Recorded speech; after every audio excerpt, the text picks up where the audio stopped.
nggak pernah secara rutin mengkontinukan keluhan saya, nah gitu ya. Jadi saya kemarin tuh begini, saya kemarin itu enggak, jadi tuh kayak ke dokter kayak sewaktu-waktu aja, kayaknya ini udah kecapean, nah itu selesai ntar kecapean lagi. Tidak menyadari pas saya ngaca kenapa muka saya berubah sampai bulat bener. Sebetulnya apa sih saya itu lupusnya? Saya kan sudah minum obat ini, tapi nyeri-nyeri di sendi-sendinya kok nggak hilang, bahkan kadang-kadang terasa memburuk. Dan yang lebih anehnya lagi kayak lutut, jari-jari kaki itu kan memberat. Tapi kalau lagi ringan-ringan, lagi sedang memberat itu yang bikin saya bingung. Memang pernah punya pikiran kayaknya kalau ngejalanin suatu hobi kayaknya seneng ya.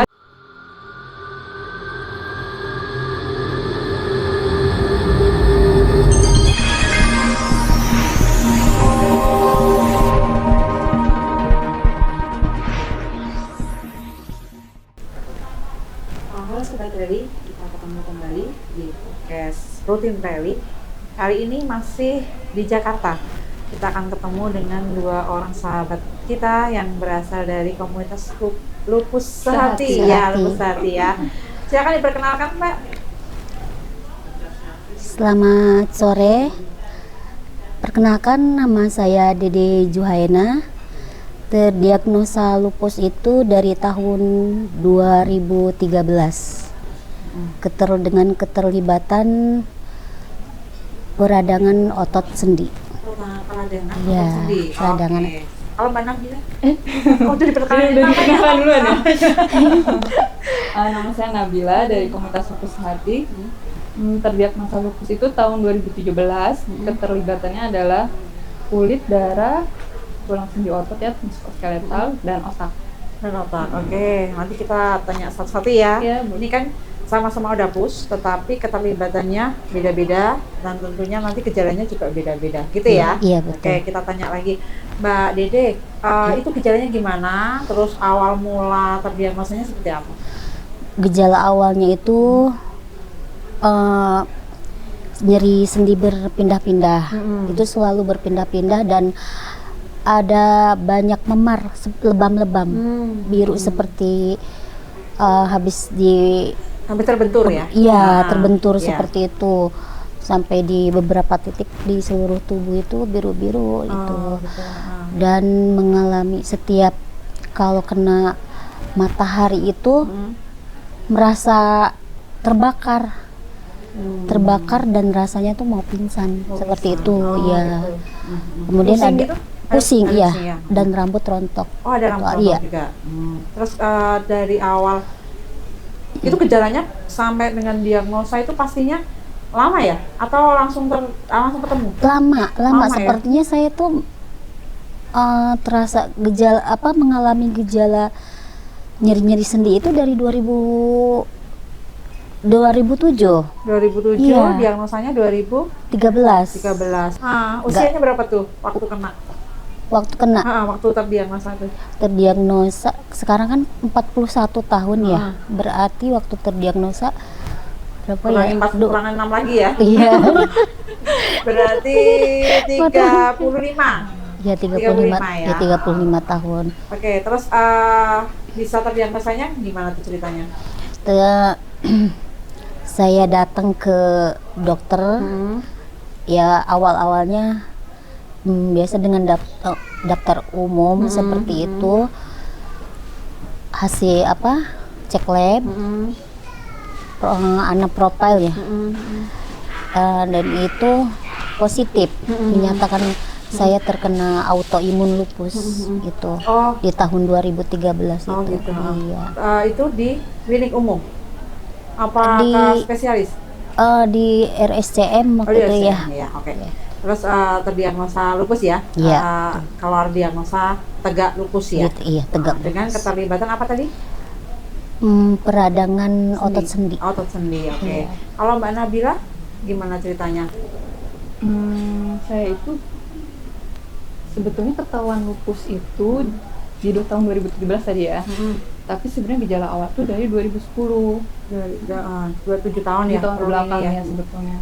Nah 2010 itu Gejala awal itu, awal banget ya, awal yang awal banget itu ketika saya kuliah sebetulnya.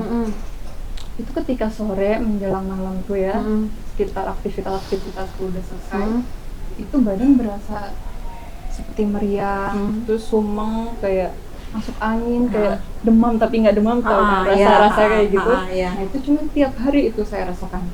Dari sore? 2010. Berarti setiap sore, malam sore menjelang malam. Oh iya, kayak tipoid gitu ya. Iya betul. Tipes tapi bukan tipes, tapi itu tiap hari. Nah itu yang saya rasakan. Dari 2010. Tapi itu saya abaikan tuh. 2010 sampai ke 2017 saya abaikan, sehingga gejala yang tadi awal bertambah, jadi gejala lupus lain bertambah, dan gejala yang udah ada memburuk. Sampai 2017 itu baru yang flare up agak cukup mengkhawatirkan, sehingga disitulah ketahuan kalau saya lupus. Itu flare up-nya seperti apa tuh? Flare up-nya itu di 2017 itu sampai saya nggak sadar soalnya. Oh gitu. Itu sebelumnya ada gejala awal apa tuh sebelum kemudian flare up dan jadi dari si meriang itu terus sebenarnya bertambahnya dari 7 tahun itu ya, bertambahnya seperti habis meriang itu ada nyeri sendi. Nyeri sendi, pegel itu bertambah parah setiap tahun gitu kan. Habis itu menjelang saya masuk rumah sakit tuh 2017 itu demam yang nggak berhenti jadinya. Tadinya kan demamnya sore-sore doang nih, juga nggak demam ya, demam yang nggak berasa demam. Nah baru ke sini jadilah demam tiap hari yang nggak turun gitu. Terus baru bengkak ya, badannya bengkak, terus nggak bisa jalan, terus matanya merah, itu semua tuh keluar gejala-gejala yang kalau kita lihat di literatur itu jadi ada masuk semua ya.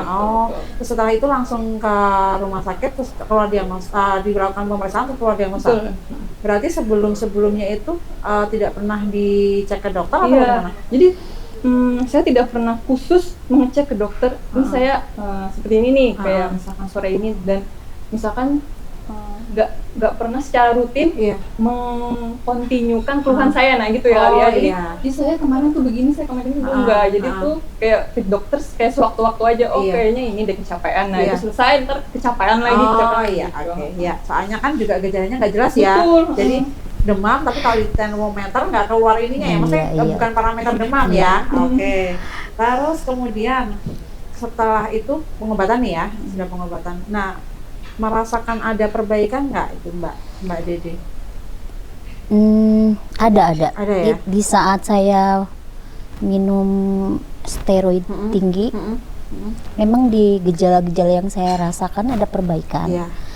Hanya memang ada perubahan di muka, seperti moon face itu yang bikin apa sih ya kurang percaya ya. Aduh dah. Tapi sekarang udah nggak moon face tuh? Enggak, sudah berhenti. Sudah stop. Sudah stop. Sudah di stop sudah di stop sama dokter steroidnya. Itu saya tidak menyadari, pas saya ngaca kok kenapa muka saya berubah sampai bulat bener. Kata saya dari apa ya? Pas saya itu Mbak, karena dari salah satu efek dari steroidnya, karena memang waktu itu tinggi sekali.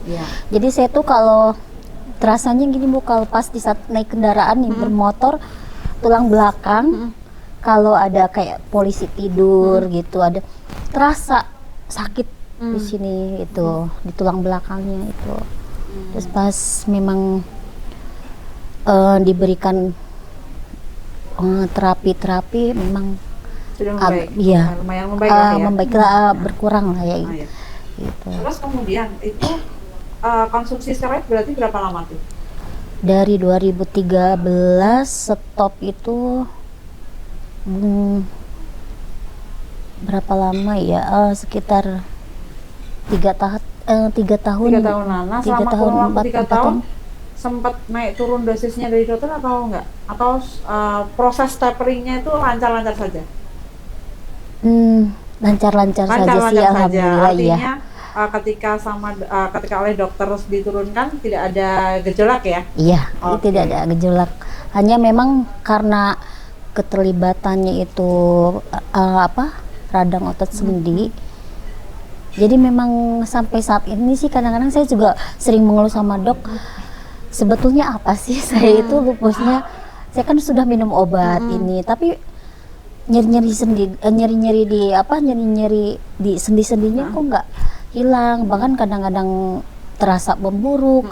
Dan yang lebih anehnya lagi kayak lutut, jari-jari kaki itu kan memberat. Tapi kalau lagi ringan-ringan, lagi sedang memberat itu yang bikin saya bingung. Nah itu bisa ini nggak di evaluasi, misalnya kondisi ketika memberat itu apa ketika kakak kecapean atau ketika apa tuh? Ketika kecapean. Ketika kecapean berarti artinya trigger ya. Ketika ada trigger kecapean, alarmnya tubuh keluar ya. Tapi ketika istirahat nanti membaik lagi ya. Membaik lagi istirahat. Iya.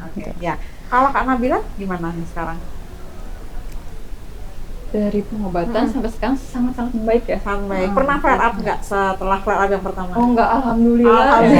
Karena dokter juga jangan sampai, jadi dokter itu mengingatkan ya, Nabila kamu harus jaga badan karena histori mengatakan jadi pasien itu kalau kambuh atau flare up lagi dia sama kondisinya seperti flare up sebelumnya katanya gitu, atau lebih parah biasanya. Jadi harus jaga badan gitu. Dan alhamdulillahnya berhasil ya. Oke, nanti kita tanya kiat-kiatnya nih kok bisa berhasil. Ya kiat-kiatnya apa? Terus kemudian dari Kak Dede sendiri, aktivitas sekarang apa Kak? Aktivitas sehari-harinya, saya kan ibu rumah tangga saja ya. Ya seperti apa? Hanya mengurus rumah tangga aja seperti yang memasak, mencuci baju, nggak ada kegiatan yang lebih dari itu sih. Hanya mengurus. Walaupun ibu rumah tangga tapi tetap itu pekerjaan yang iya, betul. 24 jam per 7 hari, iya kan? Nggak ada liburnya, betul. Iya. Kadang nggak ada jam istirahatnya, kadang tuh gitu ya. Nah, sebagai seorang ibu rumah tangga dengan pekerjaan yang sedemikian sedemikian rupa-rupa lah ya. Itu gimana caranya kakak menjaga supaya triggernya nggak keluar?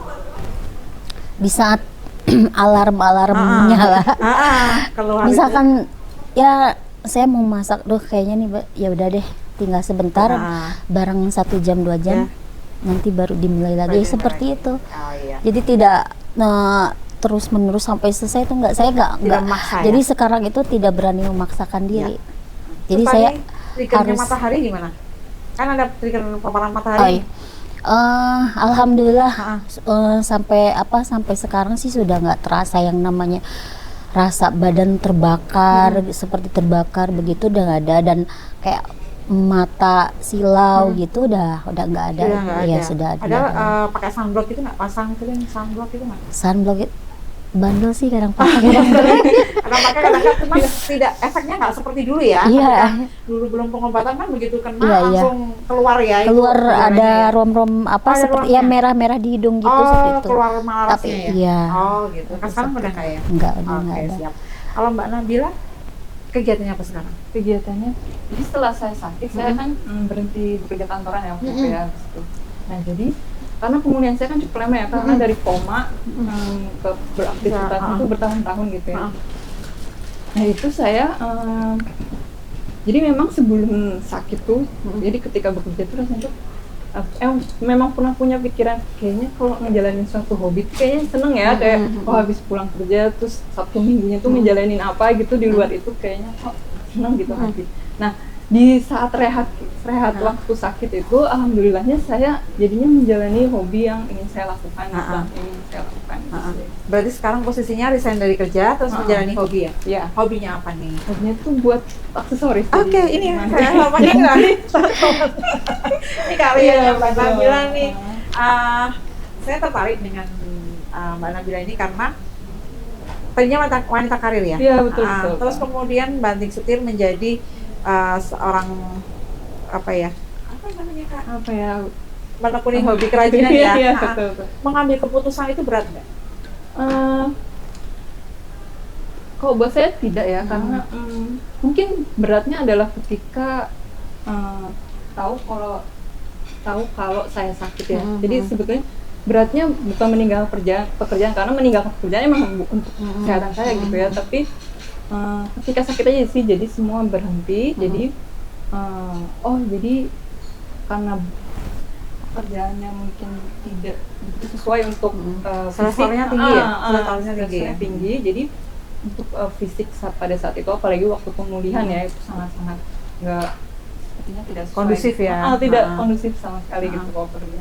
Jadi oh ya udah, masa rehat ini untuk kalau dokter bilang ya udah, sembari menunggu remisi gimana kalau melawan aktivitas saya gitu kan. Jadi menjalani hobi, jadi senang sih. Jadi ada beberapa yang ingin saya lakukan dan itu memang sedang saya coba lakukan. Ada yang sudah saya lakukan dan sedang dicoba gitu.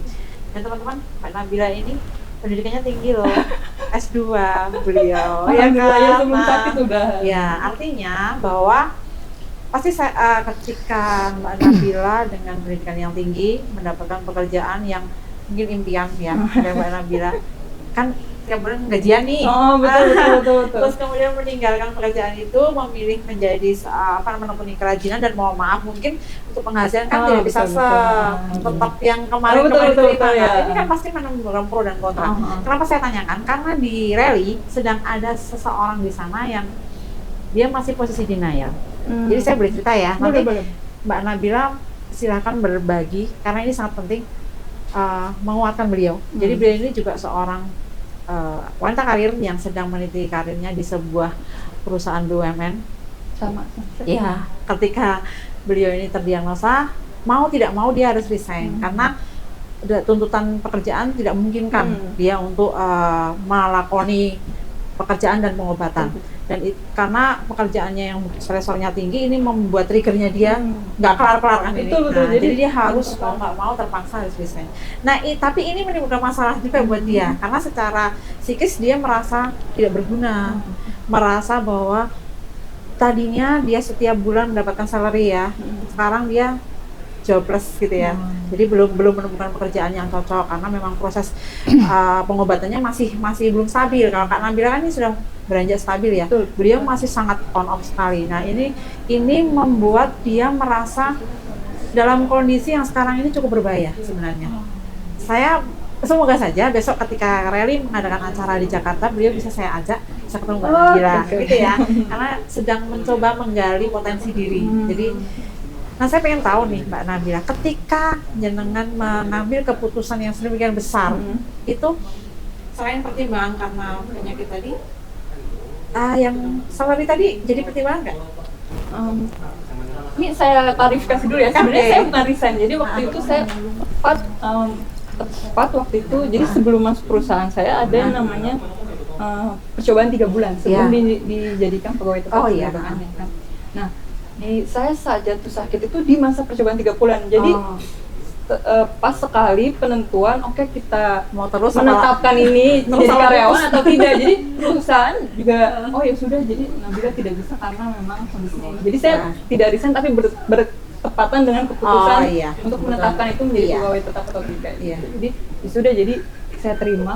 Ya udah, jadi saya tidak resign ya. Jadi memang tidak dilanjutkan untuk ke proses.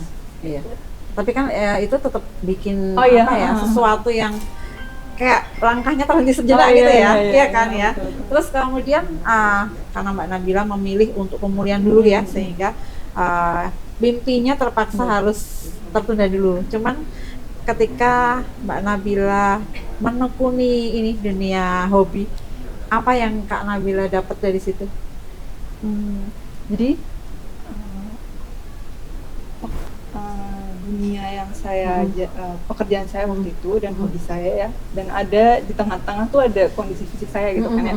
Nah, jadi waktu itu yang saya pikir ketika saya sakit itu, jatuh sakit, jadi saya waktu itu masa rehat saya adalah ketika keluar dari rumah sakit kan itu sehabis nggak sadar ya. Kondisi nggak sadar itu kita benar-benar nggak bisa ngapa-ngapain kan, kayak bayi gitu. Jadi mandi dibantu, berdiri dibantu, itu kan memang seperti itu. Jadi waktu itu saya nggak ragu sih, karena ya udah kondisi kayak gini emang nggak sama sekali saya nggak bisa kerja gitu. Jadi mantep tuh, ya udah emang nggak kerja dulu gitu. Emang mantepnya karena kalau kerja nggak mungkin, memang sangat tidak mungkin gitu ya, karena kita jadi kayak bayi lagi gitu kan, kayak butuh bantuan orang lain untuk menjalani kehidupan sehari-hari gitu. Nah, jadi itu saya nggak ragu gitu. Nah, semakin saya kontrol gitu kan, semakin membaik nih, kondisi makin baik, lab makin baik gitu kan. Nah, di situ saya mikir, ya udah, ini masa-masa seperti ini saya karena pekerjaan saya memang tidak cocok seperti memang sama badan saya, karena memang stresor itu sangat pengaruh sekali ke badan. Jadi ketika saya istirahat pun stresor yang bukan kaitannya dengan pekerjaan itu pengaruh loh. Pengaruh Gitu loh. ya, betul. Kayak betul. seperti misalkan apa yang paling kecil aja, misalkan berbeda pendapat dengan keluarga. Iya. Nah itu kan kecil-kecil sehari-hari Iya, tapi kadang iya, ada gitu iya. kan. Atau enggak misalkan ke rumah sakit kontrol ada gangguan apa, macet. Nah itu kan kadang Iya, stresor juga itu iya. kan. Kayak gitu aja saya sadar kok kayak yang stresor kayak gini aja kadang ngebuat badan segitu capeknya sensitif segitu itu ya. sesensitif Iya. itu aja. Oh ya udah memang nggak cocok atau belum cocok lagi untuk kerjaan. Iya. Nah, sembari waktu saya kan menghitungkan hobi ya. Iya. Jadi walaupun emang sih hobi itu membahagiakan hati ya, Iya. karena itu sesuai passion. Tapi memang kalau misalkan dibilang salary atau gaji itu kan apa ya? Namanya kondisi kita on off ya. Hobi pun aku ngerjain misalkan jualan online gitu kan. Itu juga on off, nggak seperti orang sehat pada Iya, umumnya. iya. Kalau aku bilang gitu. Dokter juga bilang iya ya. Kita kalau pasien-pasien pasti on off ya. Ngerjain bisnis juga pasti on off kalau misalkan. Walaupun setiap pasien kondisinya berbeda. Iya. Ada yang sehat benar, Iya. ada yang Iya. emang on off gitu. Jadi ya udah nggak apa-apa emang itu jalannya gitu. Iya. Dan saya masih berpikir untuk kalau misalkan kondisi saya makin baik lagi, saya juga apa mulai kerja lagi Iya. gitu. Saya masih berpikir itu masih ini ya, karena masih jadikan. kalau kita nggak punya mimpi kayak kita nggak bakal bisa maju nggak sih? Kalau Iya, misalnya nggak ada kita motivasi, stuck aja, nggak ada gitu. motivasi ke sana Nggak ya. ada. Oke, berarti intinya Kak Nabila sekarang memilih untuk menstabilkan dulu, Betul. menjaga ini supaya benar-benar stabil, sembari menekuni hobi ya betul. kan. Karena kan tetap hobinya ini juga rezeki itu kan dari Tuhan Betul, ya. betul. Jalannya banyak ya. Bisa dari pintu mana saja Betul, kan ya. betul. Nah, semoga teman kita nanti menonton podcast ini ya, dan beliau bisa dikuatkan bahwa kesehatan itu saat ini Iya, prioritas. betul. Prioritas. Jadi kesehatan saat ini prioritas, kemudian yang lain-lainnya akan kita kejar ketika kondisi kita sudah Stabil. membaik gitu ya. Semoga kakak di luar sana yang saat ini sedang berusaha untuk menerima kondisi dengan segala pernak-perninya sebagai seorang penyintas rematik autoimun bisa segera move on dan bisa menjalani ini dengan ikhlas. Karena itu harus ikhlas dulu. Iya, betul. Kuncinya ikhlas dulu ya. Betul. Kita ikhlas dulu. Setelah itu baru kita bisa menerima kondisi kita. Gitu kan ya. Iya. Nah, kemudian ketika ini Mbak Nabila dengan hobinya kerajinan. Kalau Mbak Dede hobinya apa nih?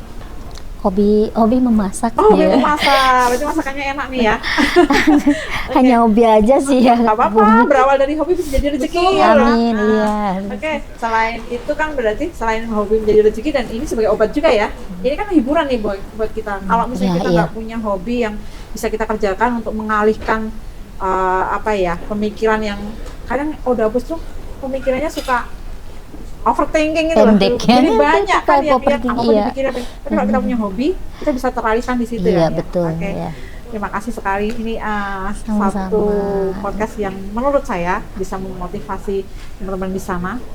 Jangan putus asa ketika kita harus sejenak melupakan impian kita, mengejar kondisi kita supaya lebih sehat. Ketika nanti kondisinya sudah stabil, kita bisa mulai lagi mengejar mimpi, gitu ya. Iya. Walaupun mungkin kita nggak pernah tahu nih kapan kita bisa memulai lagi langkah Betul. kita. Tapi paling tidak kita mulai dengan satu kata dulu. Kita terima kondisi kita berdamai dengan kondisi kita, dan saya yakin teman-teman yang di sini adalah contohnya. Ya, oke. Ada pesan nggak buat teman-teman yang di luar sana? Mbak Dedeh mungkin. Pesannya untuk teman-teman di sana, jangan menyerah. Pokoknya kita harus selalu semangat dalam kondisi apapun. Yang terutama yaitu satu tadi, ikhlas. Ikhlas. Dengan Apa ikhlas lagi? itu kita bisa menerima semuanya. Betul. Keadaan kita itu. Terus obat gimana?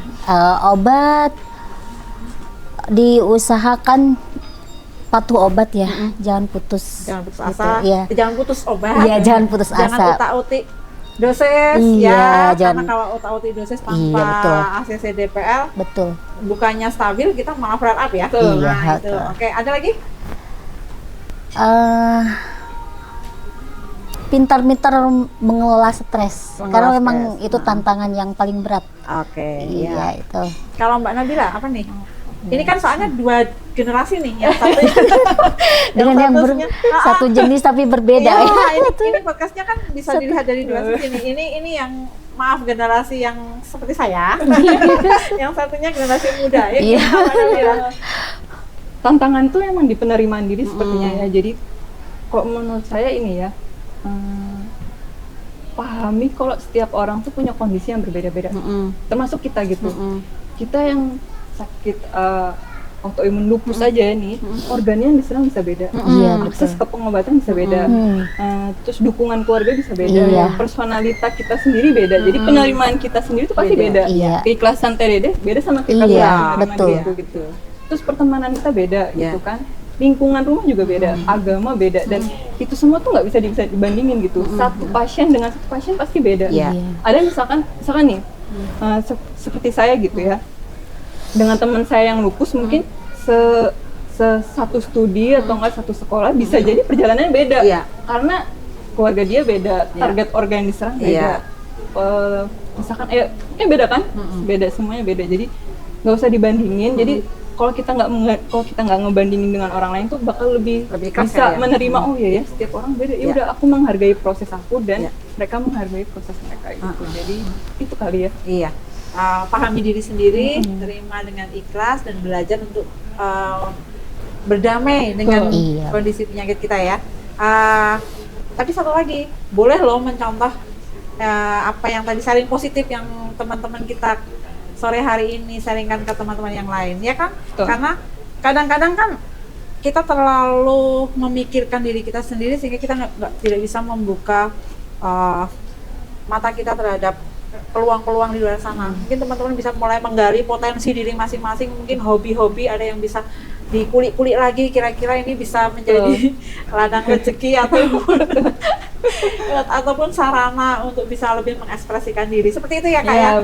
Terima kasih sekali atas kehadirannya sore hari ini, sangat inspiratif sekali. Terima kasih Kak Nabila dan Kak Dedeh atas kesempatan sore hari ini. Sampai jumpa teman-teman di podcast